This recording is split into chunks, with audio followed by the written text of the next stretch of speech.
and welcome to tonight's Satellite Town meeting. Tonight you're going to hear about giving parents more choices to ensure that their children get the best education possible.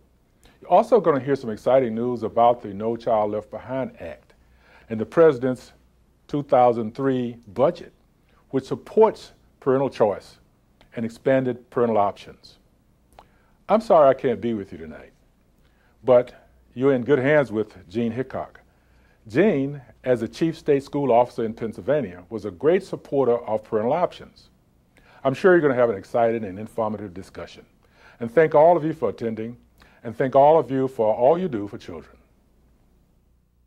The following program is closed captioned for the hearing impaired. The United States Department of Education, in partnership with the National Alliance of Business, and the U.S. Chamber of Commerce, and the Committee for Economic Development, presents. Tonight our topic is Charters, Magnets, and Choice, Expanding Options for America's Parents. Now live from Washington, D.C., here is your host, United States Undersecretary of Education, Gene Hickok. Good evening. Welcome to the Satellite Town meeting for the month of February. Tonight's program is called Charters, Magnets, and Choice. As you just heard Secretary Page say, giving families more options to choose the kinds of schools their children attend can be a very powerful tool for improving all of education.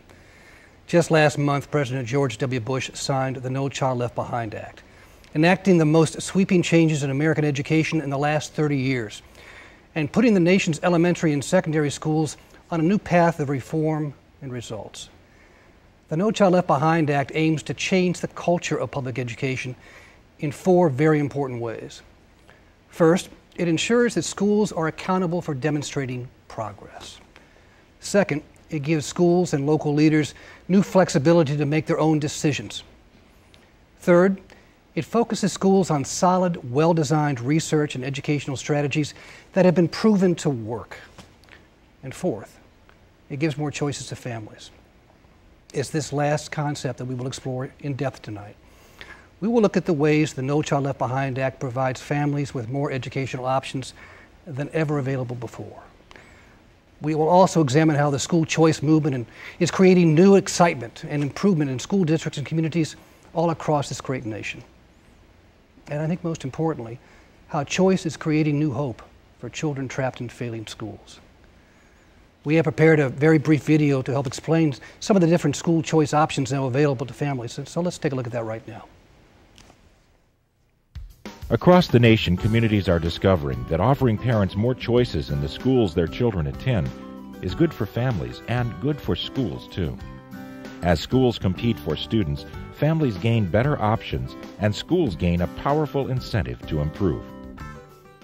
Well, competition in schools works just like competition does in the other types of enterprises. It means that if students are not choosing to attend a particular school, the school has to do something to make itself more attractive. And in making itself more attractive, it makes itself better. School choice is a term that describes a variety of educational options. Here's a quick primer. Open enrollment provides parents the opportunity to enroll their children in any public school within their home district, and in some cases, any school statewide. Often established to assist with desegregation goals, magnet schools typically are based on a theme or special emphasis, such as science or classical studies, and enroll students from throughout a school district or state. Charter schools operate independently of the traditional public school system, but receive public funding.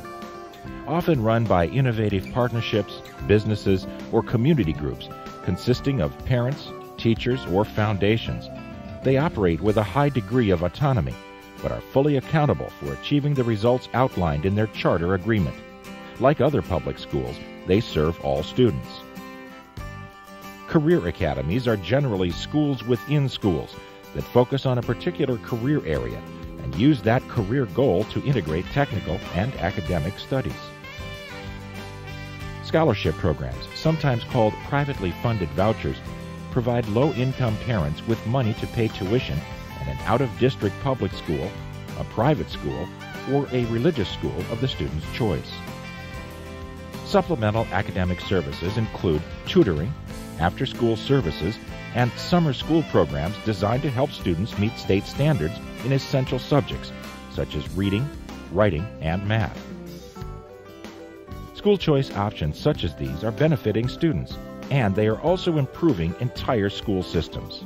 You know, when choice is available and students have the opportunity to make these choices, what we find is that most students, in fact, choose the public schools. So choice is going to be an asset to public schools, not a deterrent. You just heard Secretary Page talk about how choice and competition are assets to public education. Tonight's panel is very well suited to help us better understand this idea. Our moderator, Nancy Mathis, will now introduce them to you. Nancy. Thank you, Mr. Undersecretary. It's a pleasure to be here tonight. Now let's meet your guest. Jeannie Allen is one of the nation's most influential education experts who supports school reform and the choice movement. As president of an organization she founded in 1993, Jeannie advises lawmakers and national leaders on efforts to improve America's schools. Betty Saxon is an education advocate for SBC Pacific Bell in Sacramento, California.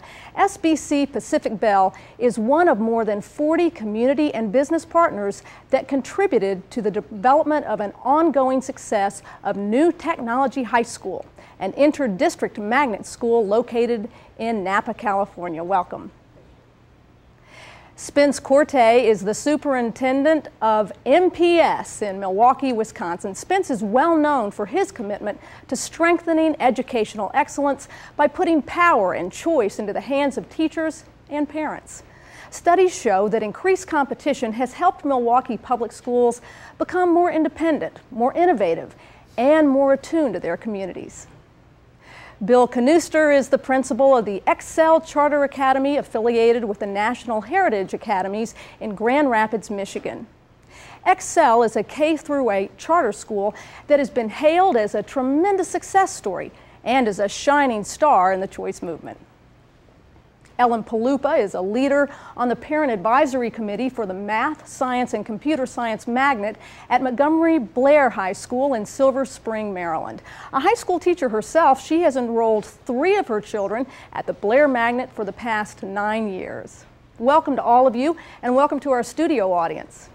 As always, our viewers are an important part of tonight's discussion.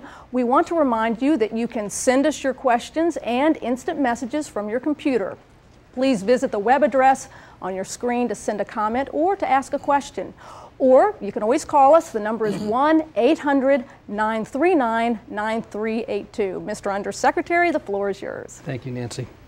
Good evening to our panelists, and thank you for being here. Let me start with you, Jeannie. You've been an advocate for school reform for a long time.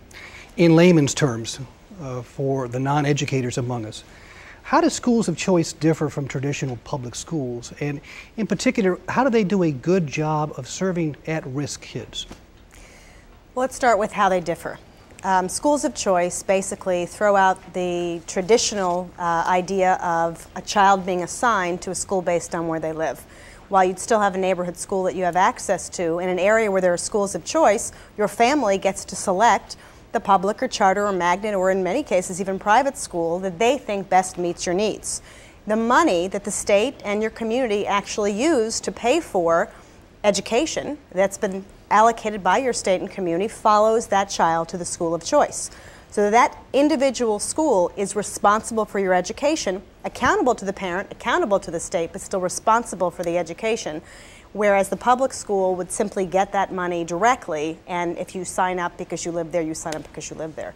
They're helping improve schools across the board because the idea that parents are consumers rests in a very, very important way with schools of choice. So schools of choice afford parents an opportunity to make decisions they wouldn't have had to make before, and in turn, both the schools of choice and the public schools in those communities respond to try to keep programs there and build programs that really do help children fundamentally.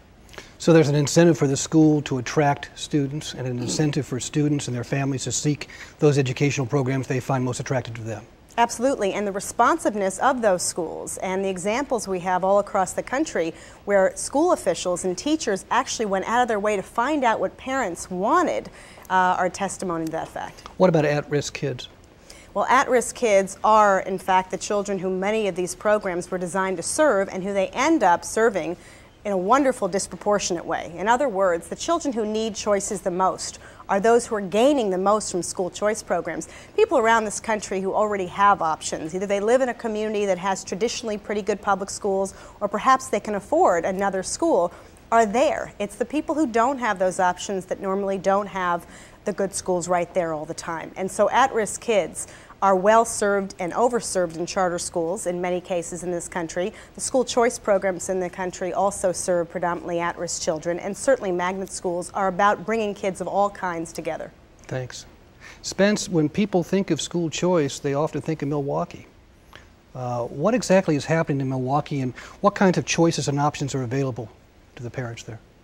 Well, we've been described as ground zero for school choice because of our very aggressive school choice program. We actually have a gamut. We're working very hard to strengthen our neighborhood schools. We have a number of magnet schools, including language immersion schools. We have 7 publicly funded Montessori schools within our district. We have some folks using the Padilla model. We also have about 28 what we call partnership schools in Wisconsin, and those schools are designed to serve a particular population of kids, and they have a loose affiliation with the school district. Then beyond that, we have a very robust parochial school private system and an equally robust private system. We have a fair number of people in the Milwaukee area who use homeschooling.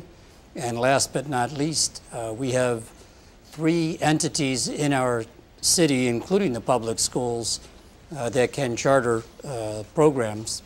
And of course, the final option is for people to exercise a voucher program and actually move their kids to a private religious school with public support. So we always joke, if you can't find a school in Milwaukee, you're not looking very hard.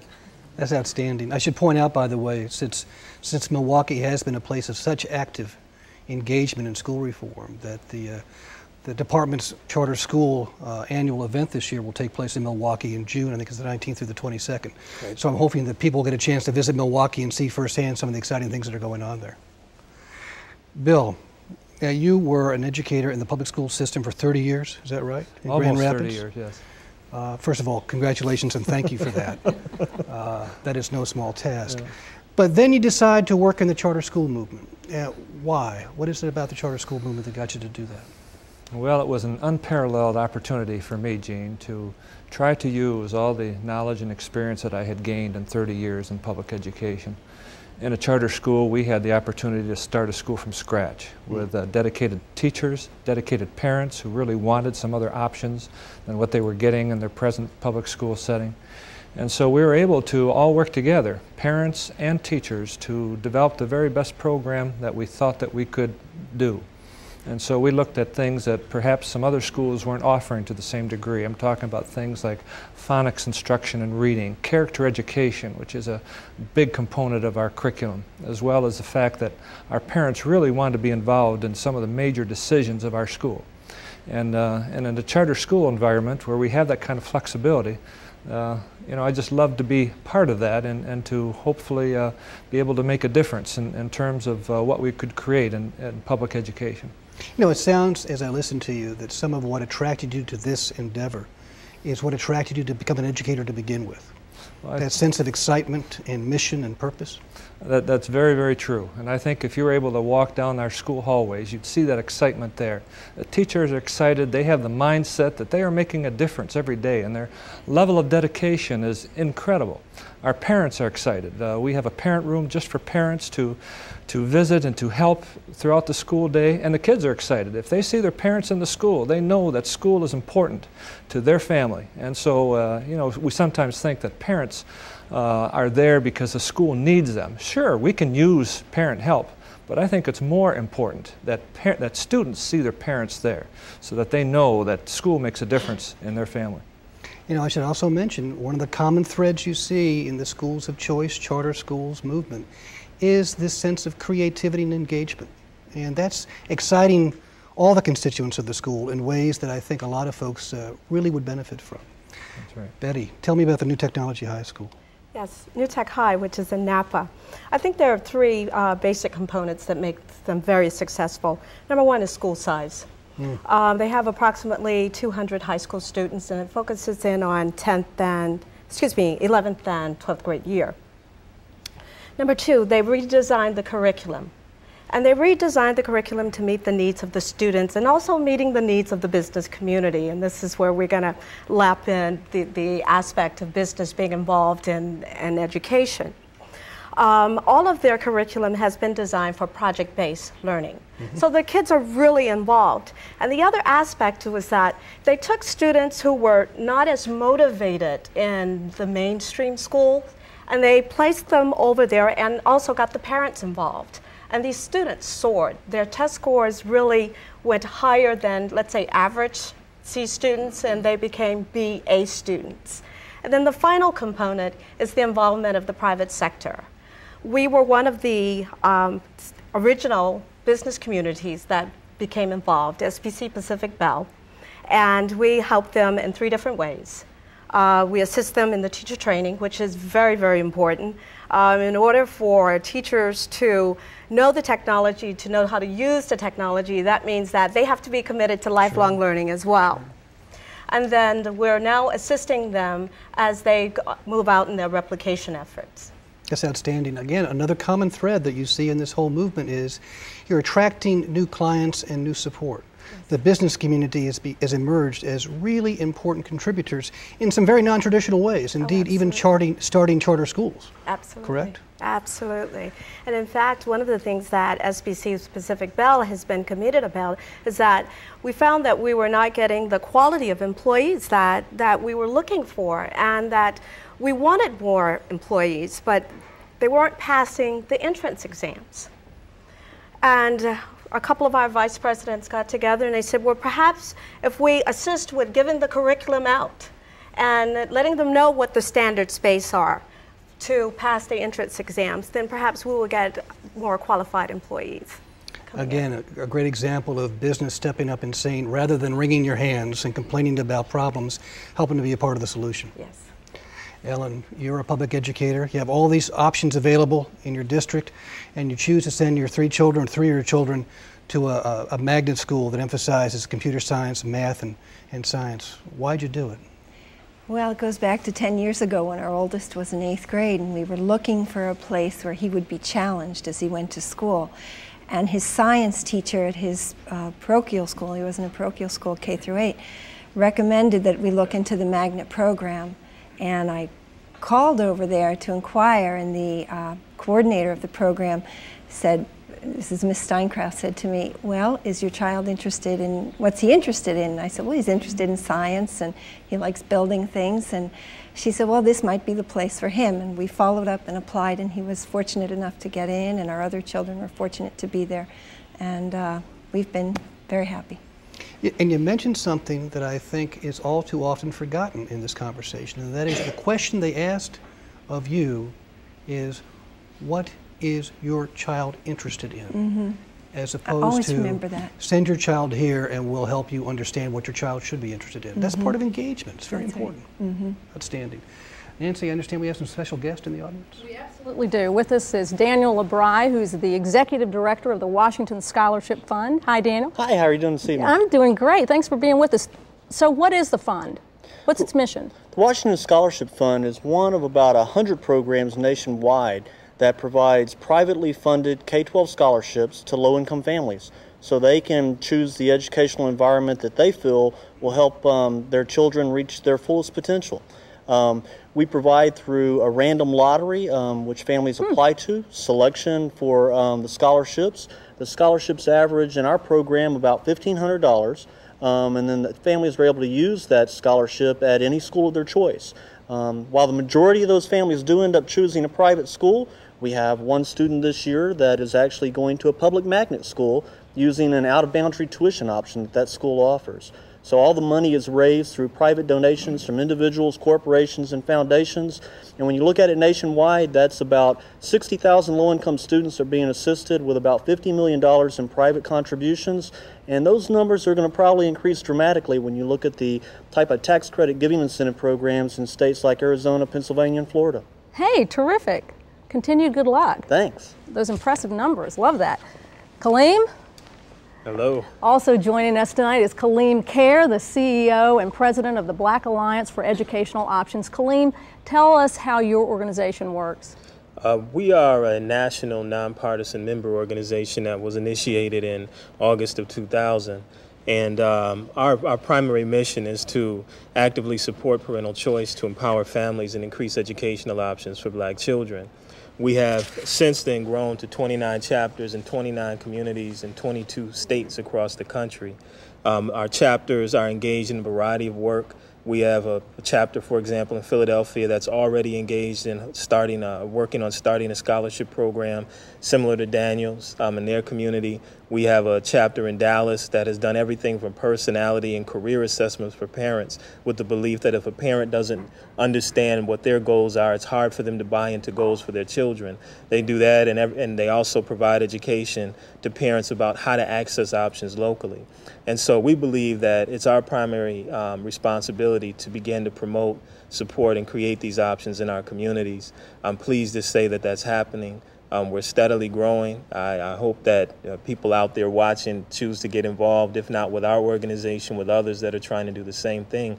And lastly, I'd like to say I think that this is the first time in American history where the African American community can really embrace the concept of creating schools of choice for their own children, along with others in their community who want to see the same, to achieve the same goal. Terrific, and I bet you will be getting some calls after tonight. I hope we do. Thank you.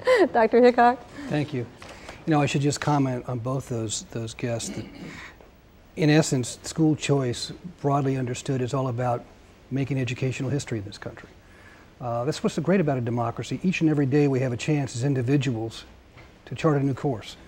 And we shouldn't be scared about school choice in charter schools. We should welcome the opportunity and demonstrate the kind of entrepreneurship and creativity that you two demonstrate, and the panelists up here. I just wanted to sort of editorialize on that for a second. You know, your work is all about to receive some more help from the budget that President Bush submitted just 2 weeks ago, his proposals for the 2003 budget for the Department of Education.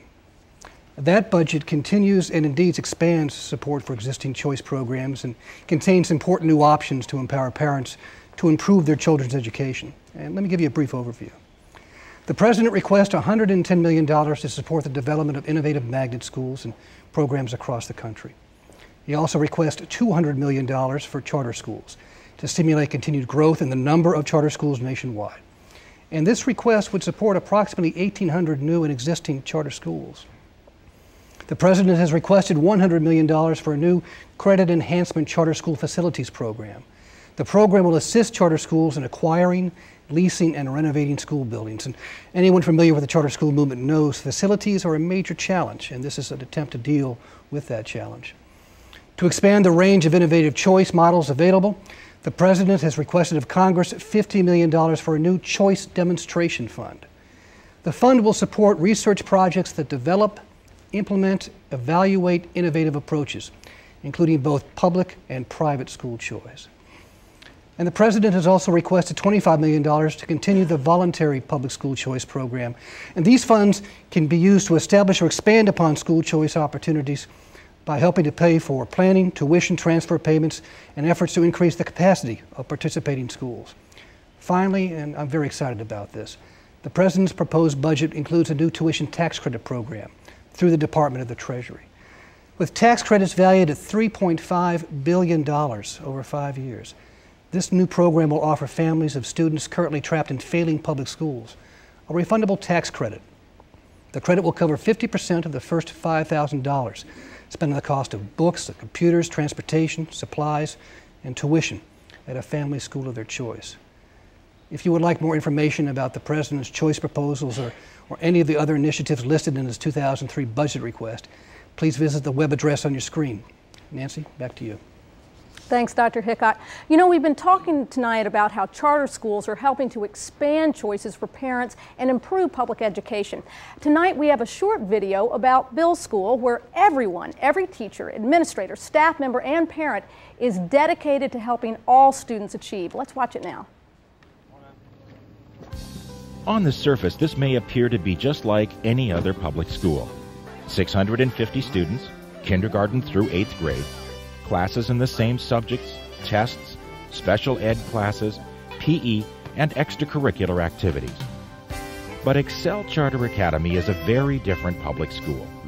There's such a long waiting list to get into the school that students are chosen by lottery.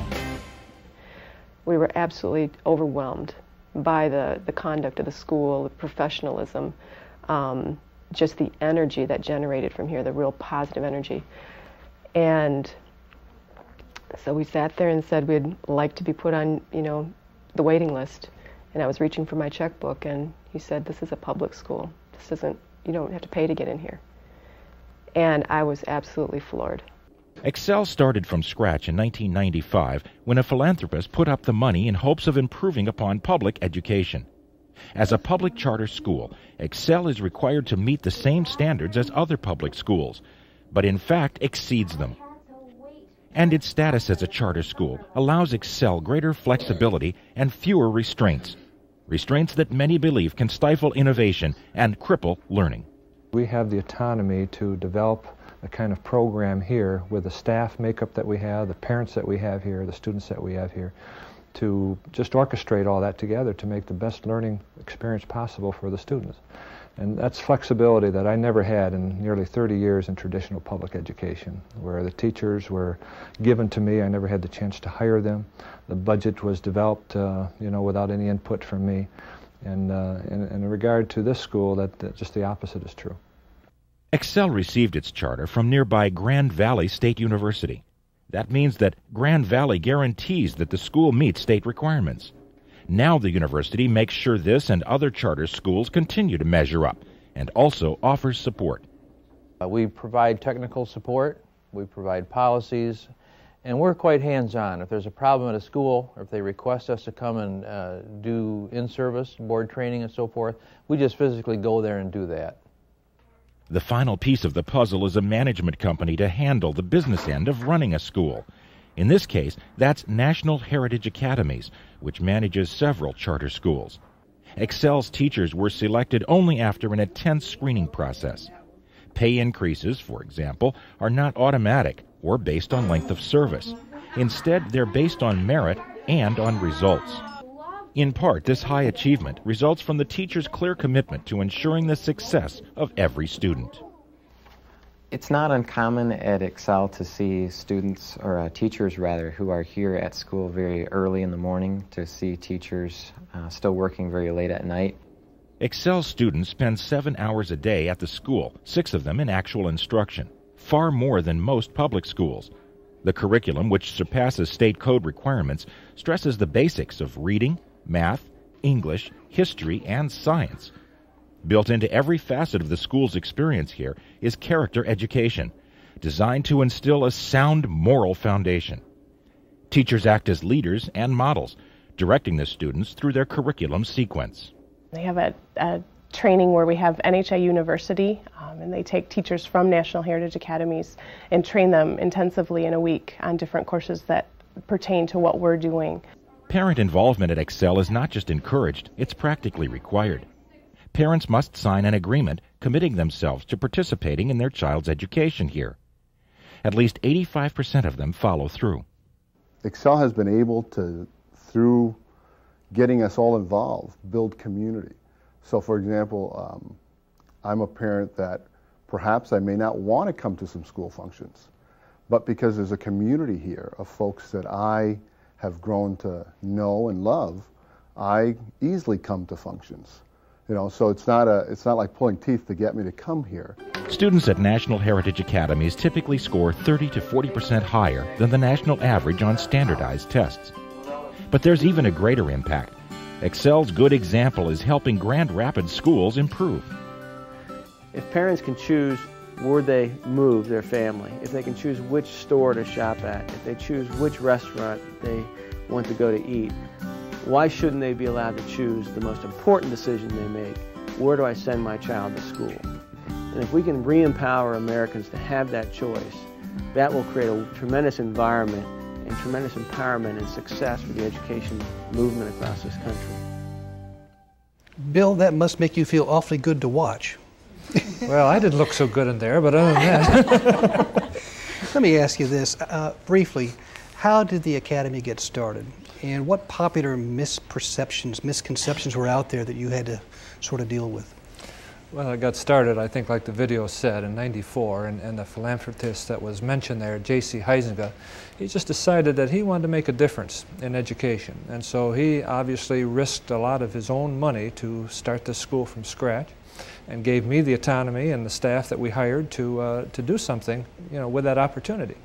And the myths, of course, are that we would cream students, that we would take only the very best from local public school districts, that we wouldn't offer special education, that we try to cut corners and make money on the backs of kids and that sort of thing.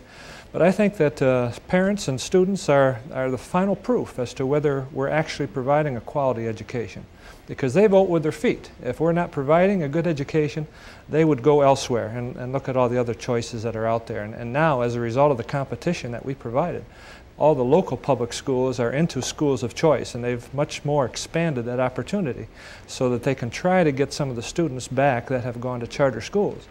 But we feel real good about the position we're in, and I think that our statistics demonstrate that with a long waiting list that we're providing a quality education. You know, I was taken by that last parent's comment about a sense of community, that, you know, they participate because they feel this is a part of their new community. Correct. In many ways, charter schools are all about redefining communities Correct. around schools. Correct. Spence, one of the arguments you hear against charter schools, schools of choice, is it sets public education against other kinds of education. And yet, experience in Milwaukee tells us that the students enrolled in the public schools are outperforming students all over the state. Do you think the school choice movement has had anything to do with that or not? Well, I think it has. I think for a long time there was a kind of a laissez-faire attitude. But when choice became a reality, it was sort of a wake-up call for those of us in public education to do two things, really. One, to get back in touch with our parents to find out what it was they really needed and valued that we weren't providing, and then to provide those things. And number two, it gave us an opportunity to have a very different kind of communication and conversation with both our union officials and the people in administrative offices.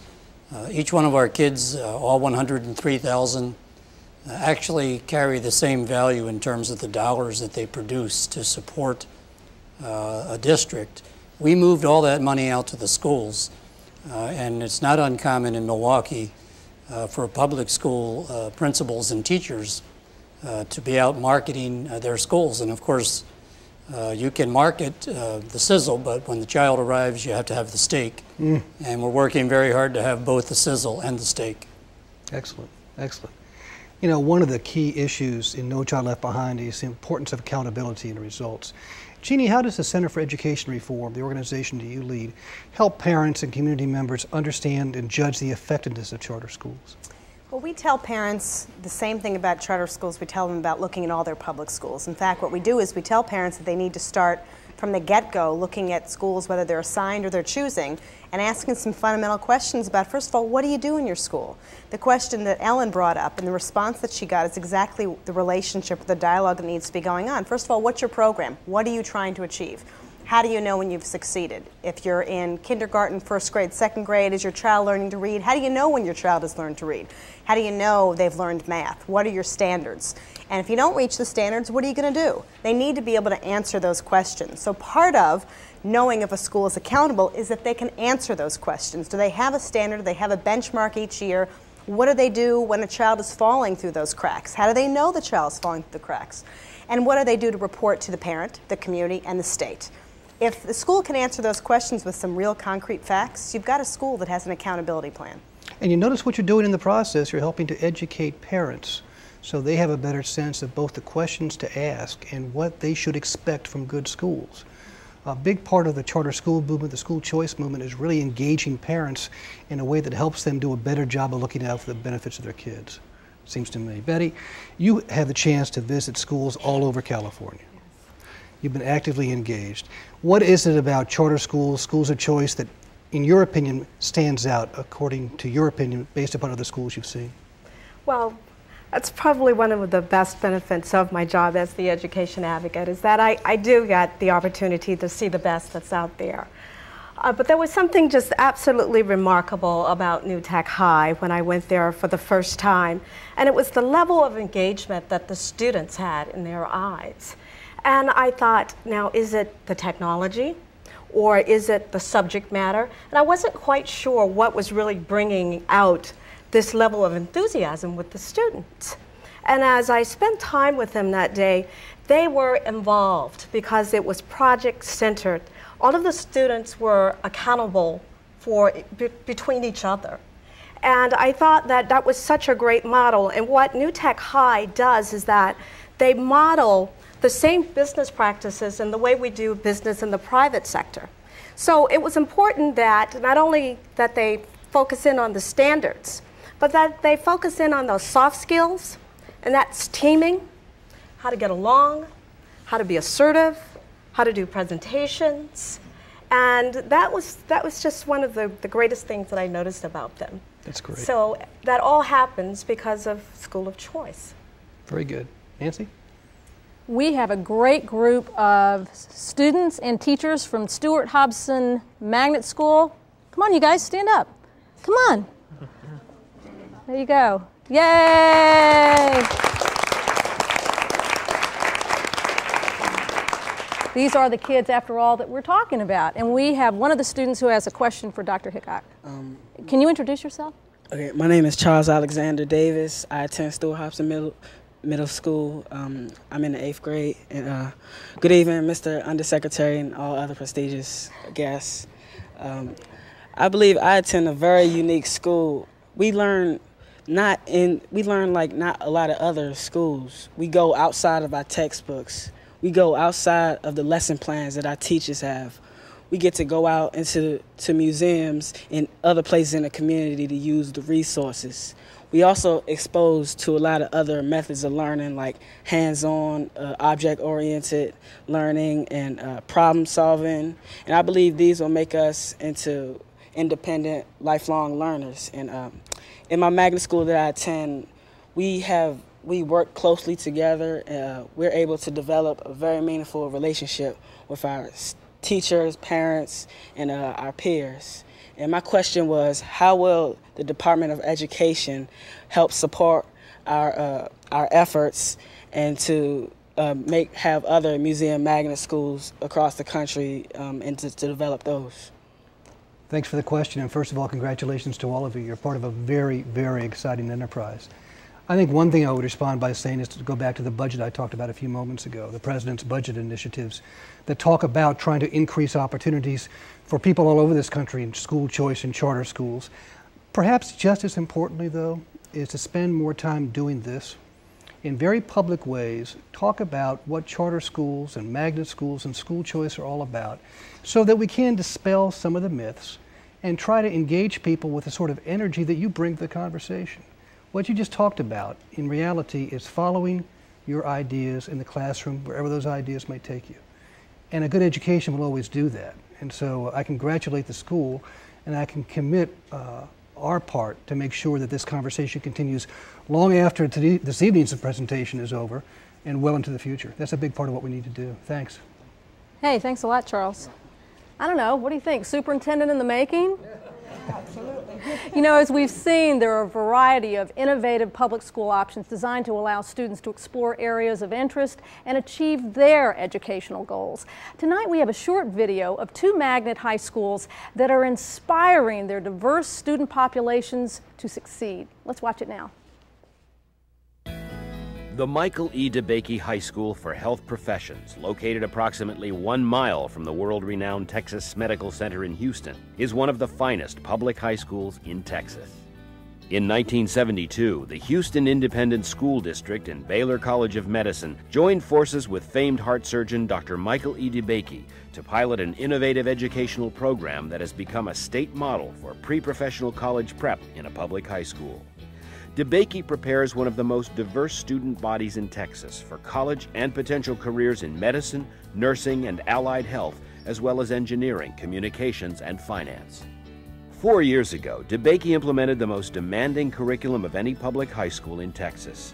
5 years of math, 4 years of science, 3 years of foreign language, and a year of computer education are requirements for graduation.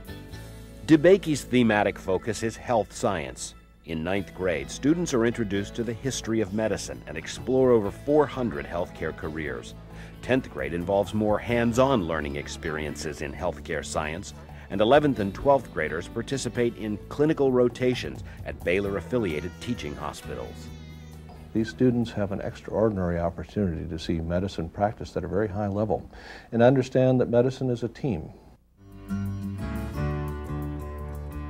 Located in Sandy Hook, New Jersey, the Marine Academy of Science and Technology, or MAST, represents what good education should be for all students. Rigorous high academic standards, highly engaged and motivated faculty, effective student support mechanisms, and combined classroom and workplace learning. Through lobbying efforts of parents and staff, MAST was redesigned in 1981. What had been a declining part-time vocational technical program developed into a full-time science and technology magnet. At MAST, students are expected to master the same rigorous academic material. All students are enrolled in the Marine Environmental Technology program, integrating biology, computer applications, and process and systems technology. While students are required to take 4 years of mathematics and science and complete over 160 credits for graduation, at MAST it's more than just rigorous academic standards that set it apart from all other public high schools. The school is located in Gateway National Park. Numerous community and government partnerships offer students at MAST unparalleled internship and workplace learning experiences, opportunities to receive college credit through Rider University and Stockton College, and the ability to support research-based senior thesis projects. At MAST, all students participate in the Naval Junior Reserve Officer Training Corps, a program that unifies the student body, teaches leadership skills and civic responsibility. This is the best decision I could have made. Excellent. The best decision I could have made. It is about making decisions, isn't it? Ellen, let's get back to the panel. You've got your children enrolled in a magnet school. I assume you're pleased with their performance. What do you think explains their success? I think what explains their success is I guess the best way to say it is that they want to be part of the school because the school really involves them. The school has a lot going on for the students and they want to be there. They've always been very excited about the different programs going on. They're very challenged. They need to work very hard. The standards are set high, and when standards are set high, kids will come up to it. And I guess one way to attribute their success is they're there at school, they're there working and trying hard, and they want to be there. For my child to be absent from school, they've got to be dead on their feet to miss a day of school because they want and need to be there. And the staff makes it that way. The staff really is very good at looking out for the kids and exciting them to what they're learning. You mentioned high expectations. Mm-hmm. I am dedicated to the proposition, as Secretary Page is, that if we expect more from our kids, they'll rise to the occasion. Definitely. And I think that's what you're talking about. Mm-hmm. Betty, you're part of a corporation, Pacific Bell, that is one of many, 40 I guess, that invest in this high school. And I guess the question I have to ask a good business person is, where's the return on your investment? Why is this a good investment for the private sector? What do they get? Well, first of all, when we invest, we're investing in ourselves. This is our community in which we live, in which we work, and in which we play. When SBC Pacific Bell invest in education, they know that they're investing in their own future. We know that we're investing in making sure that we have students that come up to par that are excellent employees, that will be our leaders tomorrow. And as a matter of fact, to hire someone just like that gentleman I saw earlier. We have so many different programs that if schools would come to the businesses and ask them to get involved, businesses would automatically see the investment. And one thing we definitely know is that when you give, we have a return on our investment. The schools come back, they do business with us. We're one of the first, and is in fact the only company that does have the education advocacy program. So we definitely believe in giving back to the schools. You know, I made a promise to you before we went on stage. Mom, she's doing a great job. I just mentioned it. Thanks. Spence, let's go back to Milwaukee for a second. Here we have this wide menu of opportunities in Milwaukee. School choice, charter schools, magnet schools, private school choice, untold kinds of opportunities. How does that translate, or does it, into motivations for students and teachers and everyone to do a better job? Well, I've heard the word used several times this evening, community. Part of being a community is to have an opportunity to choose the kind of program and the folks that you will affiliate with. So a wide range of choices really does empower parents and students to be part of the process. And I don't mean go home and bake a dozen cookies for the bake sale. I mean to get into the school and to be part of the fabric and part of the decision making in the school. When parents are empowered that way, success is not very far behind. Yeah. You know, Bill, it was mentioned earlier by you, I think, that a good charter public school could help to improve public schools generally within a community. You want to comment about that? Well, I think what's happened in our district has really made that visible. We have been innovative in the way that our employees have been hired and the way that they have been rewarded for all the hard work that they're doing, which I think most traditional public schools stay away from. I'm talking about performance-based pay. Mm-hmm. I'm talking about being evaluated by test scores as well as parent satisfaction surveys. I'm talking about being willing to go out in the community, like Spence talked about in Milwaukee, where our teachers are willing to go out in the community, knock on doors, visit with folks, and just do all those little extras that I think gets the attention of all the other public schools around and say, hey, we got to start doing some of those things. And I think that that's really starting to make a difference in our area. You know, we have to get rid of this notion of a dichotomy somehow between mm-hmm. traditional public schools and schools of choice, charter schools. Mm-hmm. The fact is, schools of choice are public schools in many cases. Mm-hmm. They're just different ways of doing it. And I think we can all benefit from getting rid of this notion that somehow we're setting one group off against the other. Correct. You know, supplemental educational services is a big part of No Child Left Behind. It is now the law of this country. And I was wondering, Jeannie, if you can give us some sense of who provides these kind of services and how might parents go about determining what kind of services are available and whether or not they're good quality. You know, one of the wonderful things about that program is we all know parents have been choosing supplemental programs for their children for years. In fact, what sparked the charter school movement, what sparked schools of choice, was the frustration that so many parents have had across the country that what they were getting during the hours of the day in their traditional school or wherever they were sending their child was not cutting it, was not enough. And so parents have been purchasing, oftentimes at great sacrifice, reading programs and math programs and other enrichment programs, and oftentimes good public school systems will supply them, but many times they're not supplied. So the Supplemental Services Program is wonderful because there are private tutors, nonprofit, for-profit, there are a wide variety of groups, schools as well. I've heard a lot about charter schools as well as other schools of choice building on their programs and offering from 3 to 6 o'clock or from 4 to 5 an additional hour of instruction in a particular area. So the idea of allowing parents to actually make some other choices beyond the school day, and if they're in a bad school, having that actually funded by the state is marvelous, and the federal government is marvelous because it means that more people have the opportunity to enrich their child. I mean, only a little over 600,000 children in charter schools, another couple of million in other public schools of choice. It's still a very small number compared to how many kids in this country really need help and really should be getting the schools they deserve tomorrow.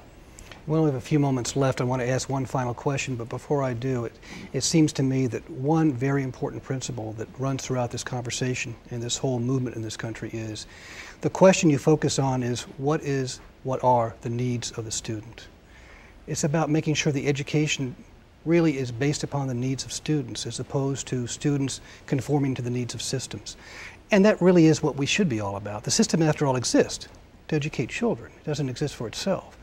And so if there's a message from the charter school, magnet school, school choice movement, it really is making sure that our primary focus is the students. Now, this last question, real briefly, one piece of advice you would offer, an individual, school leadership, a parent, members of our audience, one piece of advice you would offer as they begin to think about getting engaged in the school choice, charter school, magnet school movement. We'll start with you, Jeannie. Learn everything you can possibly need to know about schools and what's going on.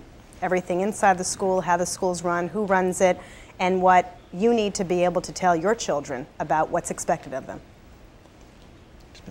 I think I'd like to give the advice I give the principals when we talk at our principals meetings. If you're worried about options, it's really simple. Outperform the competition. Excellent. To other parents, I would say know your child and look around for what you can find that's best serves them. Just kind of repeating the same theme, I think as part of finding out what schools are all about, it's very critical, I think, for parents to actually visit the school so that they might be interested in, because seeing what goes on and actually watching the teachers in action, talking to the other parents who are there is perhaps the very best thing that they could do besides looking at some of the data that's available. Betty? I'm going to take the personal route on that. And that is for parents to really get involved and take a look around at what other opportunities there are for your children to succeed. I know that's what my mom did, and it made all of the difference in the world, and that's why I'm here today. Outstanding. Nancy, you have someone from the audience? Absolutely. Hi, you have a question? Yes, I do. Good evening. My name is Dr. Bob Brooks. I'm National Director for Magnet Schools of America. Good evening, Dr. Hickok and guest panelists. My question is, first of all, we now know under the No Child Left Behind Act that we have parental choice. We've always had parental choice. This expands those opportunities. One of the provisions is the $25 million voluntary public school grant opportunity. My question is this: how do you see this act and this new provision helping to close the student achievement gap among diverse student populations? I'd particularly like to hear from Ms. Allen and Superintendent Courtet, of course, Mr. Undersecretary, yourself also. Well, real quickly, I think the response is, if you look at that component of the law, plus the law itself, whose primary purpose is to deal with the achievement gap, you've accomplished two things. You've put in front of the American people the challenge to recognize that gap and make it impossible to close your eyes to it. And you've provided the tools to do something about that gap. So at the very least, I think this new law presents to the American people the opportunity to really grapple with a problem as opposed to close our eyes to it. Jean? You know, parents today are unlike a lot of parents a few years ago. And the more they know about what's out there, the more options they have, the better parents and the better advocates they're going to be. And I think that's what that bill does. Well, as I understand the law, we have to disaggregate our data, and we're responsible for all the subgroups. Thank you very much. Thanks for the question. You know, expanding school choice and supplemental services provide substantial incentive for low-performing schools to improve and to ensure that no child is left behind. When parents have the opportunity to choose their schools, the schools their children attend, public education will improve. Our thanks to all of tonight's panelists and guests and to our audience for a most informed conversation. Nancy, back to you. Before we conclude, let's take a moment to review the main points from tonight's discussion. First, school choice empowers parents and provides incentives for low-performing schools to improve. Second, expanding choice options helps to provide all students, especially those trapped in failing schools, access to quality learning opportunities. Third, providing parents with choice not only benefits students, it makes the system more responsive to the needs of all the students it serves.